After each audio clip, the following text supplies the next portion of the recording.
Howdy y'all. First of all, I want to thank you for 50 subscribers, I mean 60, I mean 90, it really means the world to me that you think my content is worth coming back to, so I can't thank you all enough for that. If you don't know, I put up a poll to decide what this video would be, and clearly I did not think it through enough. Wow, the top 2 voted ideas were about the characters whose fans have already attracted to the channel. Who would have guessed? Yeah, kinda stupid that I didn't see that coming. Shout out to the J fans for making it a pretty close second though. Sorry for rambling, we're here to talk about Doll today.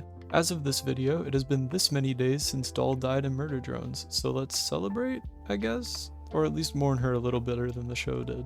Doll is a very interesting character, and it's really no wonder that she's so popular despite how little she actually appears in the show. On that note, does it surprise anyone else that she only talks in half the episodes of the show?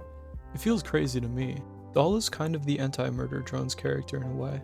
While every other character flings around jokes at the speed of sound, Doll doesn't. She has very few jokes, and her most memorable one is a glorified long-winded tangent.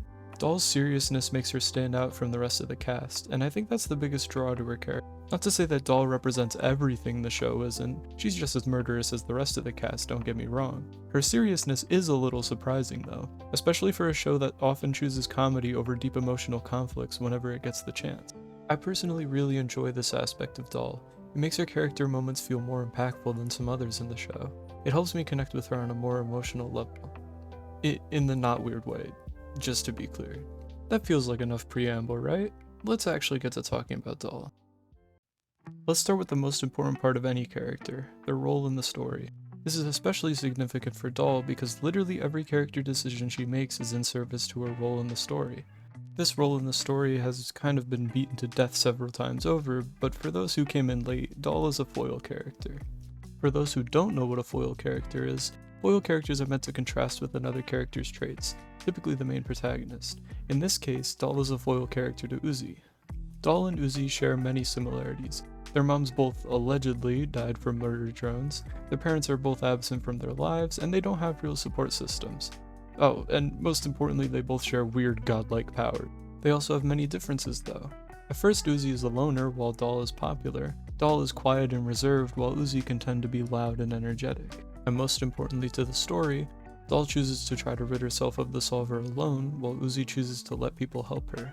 This is even directly shown when Uzi makes a big speech about how everyone should fight the solver together during the Promening. Uzi is probably offering for Doll to join them in the most Uzi way possible, but Doll refuses, saying she doesn't need help. Like, y'all, it could not be more obvious that Doll is meant to directly oppose the themes of this show. Which, by the way, mini side tangent, no, the theme of this show is not that being cringe is being free. That's just something the show assumes you understand by watching it. The real themes are about how the bonds we form with others allow us to defeat anything, from our own demons to the literal Antichrist. There will probably be a full video about that eventually, but just accept that theme for now. Trust me, I'm going to reference this theme a lot throughout the video. And here's one more really convoluted parallel between Uzi and Doll.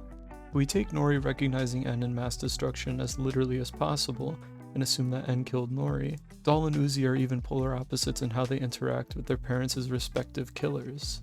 Doll tries to kill V, which isn't exactly an unfair reaction, but Uzi on the other hand falls in love with her mother's killer. The narrative implies an anti-revenge story through this. Even if Uzi doesn't know about N killing Nori, the narrative knows, and the narrative believes that there's a greater threat that needs to be dealt with than whoever killed your parents. There's no time to go after your parents' killer. This virus is slowly turning you against yourself. Even Doll ditches this for the most part, but it sure would have been a lot easier to defeat Sin if she hadn't held on to her grudge against V. This moment even bites her in the next episode, but we're not ready to talk about that yet. Let's get into the real character analysis and less of this meta-analysis, yeah? Let's start with what's Doll's peak in my opinion. Who am I kidding? It's literally everyone in the fandom's opinion. Promening is where Doll peaks, which peaking in the 3rd episode isn't exactly fantastic, but for what's essentially a side character in their first appearance, it's not really that bad. We start the episode with Doll killing someone with that weird solver symbol we still realistically know nothing about at this point in the show. Then she crosses a name off the list for prom queen and tells her clearly very much alive parents that she's back. Genuinely a fantastic reintroduction to a character. This is our first real introduction to Doll, and so far we can tell she's murderous and has something to do with that solver symbol. By the end of the episode we'll clearly know she's not the one behind everything, but she clearly knows how to use these powers pretty well. Her murderousness shown here probably doesn't lead the average viewer to hate her character. Basically, the entire rest of the cast is just as murderous. Why should anyone care how murderous this character is? The next time we see Doll is when she's quote-unquote helping Uzi get ready for prom with Lizzy. It could be seen from the earlier portion with Doll, but her house is a complete mess, and it all seems to stem from the 2 corpses in her house. I guess even robot corpses can attract bugs, huh? I think it's really interesting that Doll keeps her parents' bodies around even in spite of how much of a mess it leaves her home. It shows just how attached Doll is to her parents. The whole revenge thing probably could have told you that, but it's even more than that. She doesn't bury them or lay them to rest in any way. She pretends like they're still a part of her life.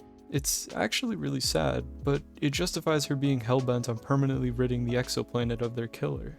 Later in the scene, we see Uzi trying to leave when Doll suddenly appears behind her, seemingly glitching. This is clearly Doll literally teleporting, something we see her do many times later in the show, but I think someone else in this room already knew about this power. Notice how Lizzy has no reaction to it. She's already seen what Doll can do, so she's not fazed by the teleportation, which she clearly would have seen from where she's standing. Alright, now's a pretty good time to talk about Lizzy and Doll's relationship. In Heartbeat, they sit together during parent-teacher conferences, and it's the first time either of them get extended lines. This scene shows a lot, such as Doll preventing Lizzy from opening the door and letting the Eldritch monster in. There's more though. When Doll talks about her parents, Lizzy talks like she already knew that, in the rudest way possible of course, but that's just Lizzy. I think this is a very underrated important piece of Doll and Lizzy's relationship. Lizzy not only knows about Doll's solver powers, but she also knows about all of Doll's trauma, showing that Doll feels safe enough around Lizzy to tell her about her emotions. Lizzy's about the last type of person I'd ever tell about my trauma, but you do you, Doll.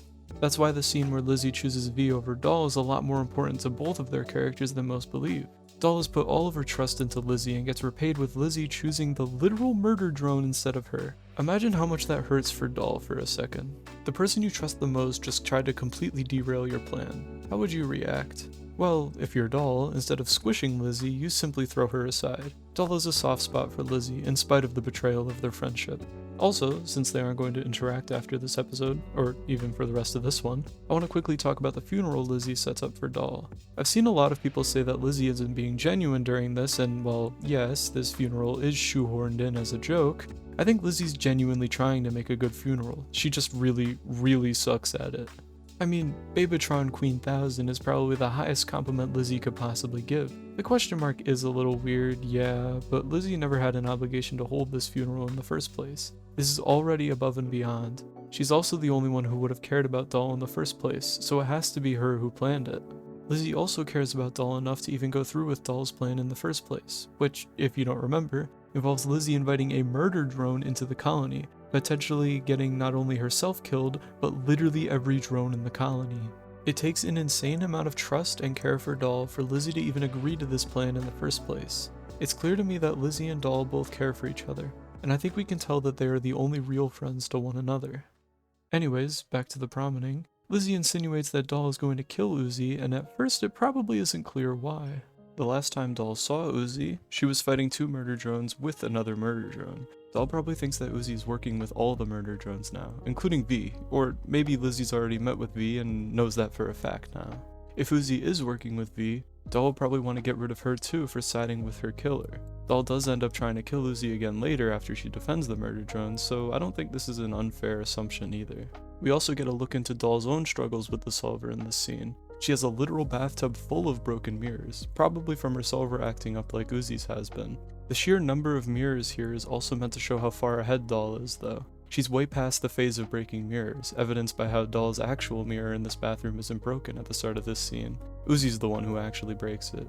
I don't know if it's intentional, but it's a little ironic that there's a literal mirror which shows another way that Uzi and Doll figuratively mirror each other.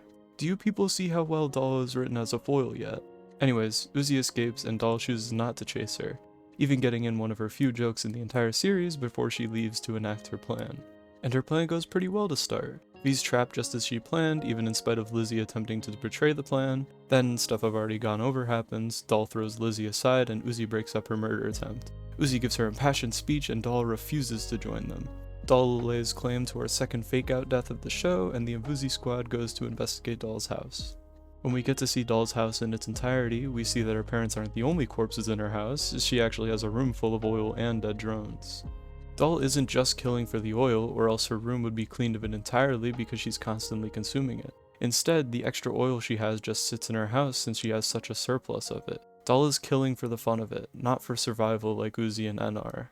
Then, Doll makes her grand return and attempts to assassinate Uzi with the bullet that was supposed to have killed her in the first place. Can we acknowledge how unbelievably awesome that is for a second? Doll just took a bullet out of her own visor and shot it at someone. Coolest way to kill someone by far. Or attempt to kill someone. But obviously it doesn't kill Uzi because she's also infected with the solver. And Doll says... Мне тебя жаль. Если я найду то, что ищу, то и тебе помогу. Notice Doll's phrasing here, it's very intentional. If I find what I'm looking for. There is no we for Doll. She views her situation as her against the world, and she's hell-bent on beating the world to a pulp. Then Doll teleports away, and that's the end of the promening. I don't think I have to be the one to tell you how great Doll is in this episode. The fight scene is awesome and a great showcase of exactly what the solver can do, even by someone who's not the primary host like Sin is. Doll also has a very sympathetic motivation that can make some people root for her. She's quiet enough to not annoy anyone in the audience, and she appears to be stronger than our main trio. Easy recipe for a fan favorite character, and this episode is fantastically well done as a whole. And Doll is kind of a stagnant character, so this episode basically encapsulates her whole character. She's cold, calculating, and ruthless, but also has a soft spot for Lizzy, and for Uzi once Doll sees she's infected with the solver. She's relentless in the pursuit of her goals though, literally killing anyone she has to in order to enact her murder plot. But she also kills way more than she needs to, as seen from her room. She's a fantastically well done antagonist, and her introduction to the series is spectacular. Doll is one of the few characters whose design changes throughout the show. Doll's initial design is pretty simple. She's in that cheerleader outfit, which is basically just a symbol of status from a design standpoint. Then she has a worker drone hard hat that matches colors with both her eyes and technically her outfit as well. Also, I'm pretty sure her eye color is actually orange compared to the red most people associate her with. The only time Doll has red eyes is during the knife dance fight. And while analyzing to the best of my abilities, I think she's manipulating her eye color intentionally to look scarier, or it's happening unconsciously because of her anger. It occasionally flickers back to orange when she uses her solver during the fight, which might imply she's using her solver to change it. I think she's the only character where the color of her solver doesn't match her eye color, which is a little strange. Doll's eyes might have been designed as orange to symbolize her arrogance, which is ever present during the promening. Yeah, apparently orange symbolizes arrogance. I didn't know that either, but I think orange is just the least used color in the world for some reason, and as a result barely gets featured across media. I also might be overthinking this too much, but what if her solver is red instead of orange to symbolize how she uses it purely out of anger, both against V and then later in lashing out trying to get rid of the solver? Red also symbolizes power, which would mean that arrogance, represented by Doll, is wielding power and her own anger to take revenge. If I'm right and not insane, this is a really good job by the team to use color symbolism like this. Anyways, I mentioned Doll's arrogance being on full display during the promening, and her prom outfit is a massive part of that. Doll's about to initiate a murder plan, so you'd think she'd wear something that wouldn't restrict her while fighting, right? She actually chooses to restrict herself as much as possible, wearing a long dress which could catch her feet and cause her to trip. She also keeps her hair long, which could be used by an attacker if they get close to her, by pulling her hair or something. So why would Doll ignore these concerns? Well, think about it from Doll's perspective. She clearly knows that the murder drones can't be affected by her solver, so she has to make this elaborate murder plan. But she also thinks she's the only solver user in the colony. If anyone tries to defend V, Doll could just squish them before they can do anything. She views herself as genuinely unstoppable, and if there wasn't another solver user, she probably would have been right. Unfortunately for her, there is another solver user and her plan gets squashed. After this, Doll gets another small design update. This time she has her normal clothes, but she now has a button over the eye that got shot by V. The clearest symbolism from this is that V's left a mark on her, this time not just emotionally by killing her parents, but a physical permanent scar. Another possibility is that the left eye, opposite the one that's now covered by the button, is the eye that almost always changes to the solver when the solver is being used by someone. This is meant to show how Doll's sole focus is on removing the solver from her system, and anything else, like killing V, is a secondary goal now. These design choices are really great visual storytelling, and it's something Murder Drones as a whole is really good at. Doll is one of the biggest benefactors of this, and these choices shed a little more light on Doll's character. Okay, enough design talk, let's get back to the actual show. In Cabin Fever, Doll appears for like 2 frames, and all that matters is she knows about Keybook. Cool, great, I guess. One question I'll ask repeatedly for the next few episodes is she underutilized in this episode? My answer would be maybe. It kinda depends on whether you think cabin fever fits the story, which I think it fits really well with the rest of the story, so I'd say Doll is used fine. She wouldn't have much to do anyways if she were at camp. You could probably convince me that they could have made Uzi's rampage start during a fight with Doll and trying to claim the key bug, but then they'd kind of repeat the same fight in home, which is a bit of a problem. For the way the episode was intended, I think the usage of Doll is fine. A cameo is even above what she probably needed in this episode. Then we go to home, where Doll gets a little more to do. She breaks into the Dorman household like the Cat in the Hat and goes to steal the key bug. The fight between Doll and Uzi is kind of boring, but that's not really its purpose anyways. Doll gets in a few interesting lines, including pointing out that Uzi doesn't even know why she wants the key bug. The most interesting part of this scene is something I found while editing the first Doll video. Uzi says she wants the key bug because Is the only clue to what's wrong with me! Doll changes her glare to a more sympathetic look, and it's really humanizing for Doll. She does care for Uzi and feels bad about taking the key bug from her, but she has to take it. She also believes taking it is for Uzi's own good because Doll is going to save both of them and purge the solver from their systems. Doll even then tells Khan that he raised a good daughter. Of course, Doll doesn't know how terrible of a father he actually is, but Khan does, and he points it out, so that's cool, I guess. Okay, side rant now. Someone please tell me that Doll's line of "Geez, alright" is a phrase in Russian that really translates to something else, because this is straight up the worst line I've ever seen.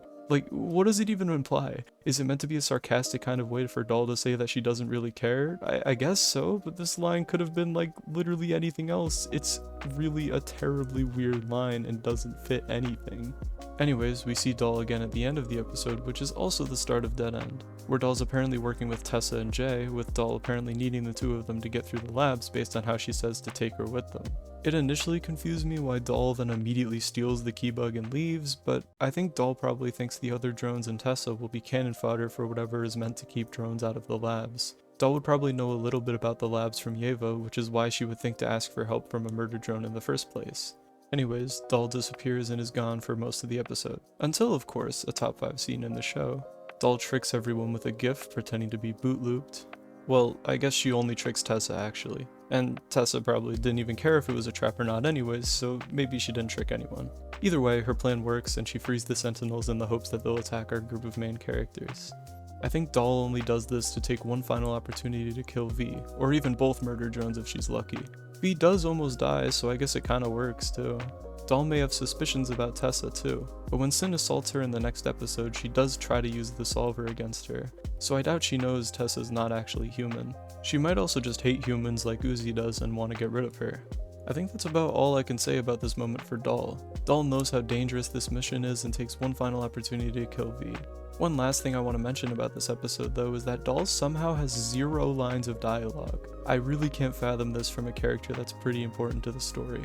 Of all the episodes, this feels like an actual waste of her character where people are valid for arguing for more Doll. They could have thrown one line before she takes off at the beginning, or after she sprung her trap, gloating about it or something. It could even be used to give an actual clear reason for why she unleashes the Sentinels. Instead, she just says nothing the whole episode. And it feels like a missed opportunity from a writing standpoint. Let's move on to Doll's final scene though. Doll finds Tessa and questions her about the crucifix that could give her full control of her solver. This is what Doll's been searching for this whole time, and Tessa apparently knows something about it. Unfortunately for Doll, this isn't Tessa, and it's actually the strongest force in the known universe. It's even the exact planet destroyer she's trying to escape from. Talk about unlucky. Tessa also cuts the button from Doll's eye in this scene, which I think is meant to be a representation of how Doll can no longer escape from the solver. The button represents her focus on the solver, but she doesn't have the chance to purge it from her system anymore. She's about to die. Then Doll gets jump scared after showing a little bit of fight, even giving us a preview of the Sin reveal, which is pretty cool. And that's the end for Doll's character. But let's talk a little more about Doll's death. I've seen a lot of people mention how Doll's death is anticlimactic and overall unsatisfying, and I would completely agree with this statement. Wait, let me finish. I think the suddenness and lack of fanfare is literally the point of her death. Remember when I talked about the themes earlier and said they'd appear again later in the video? Yeah, this is one of those times. Doll is a representation for what happens when you try to solve all of your problems on your own. Doll goes rogue and ends up alone with the exponential end. Her death is unsatisfactory and sudden. like what can happen to the average person if they try to do everything alone. There's nobody to save Doll, nobody who really mourns for her. She dies alone, and her solitude is completely self-inflicted. You can't save or change the world alone, it's simply not possible. You stand no chance of defeating a cosmic horror on your own, and if you do, you'll die a quick, uneventful death, having accomplished nothing for all your effort. And this is why I actually really like Doll's death. I think it works well with the themes of the story and is therefore wholly justifiable. It's the same reason I like V's sacrifice even though she comes back. It's a beautiful moment and she gets rewarded for trusting the people close to her. There is a part of Doll's death I don't like though. I hate how she's treated after it. Before that though, she gets a really cool moment where she stumbles into the cathedral and tells Uzi to fight back against the Solver, which is a really noble way to use your last moments and also shows how Doll is forced to rely on others now, despite wanting to do it alone for so long. There isn't really anything more from Doll until the very end where she's briefly flashed on the screen when V and Lizzy are booing Uzi. This is played off as a joke and yeah, it's funny, but I think it's really disrespectful to the character. I think it's meant to show how Doll could have been there if she chose to fight with Uzi and the Envuzi trio. It ends up just coming off as making fun of the fact that she's dead though.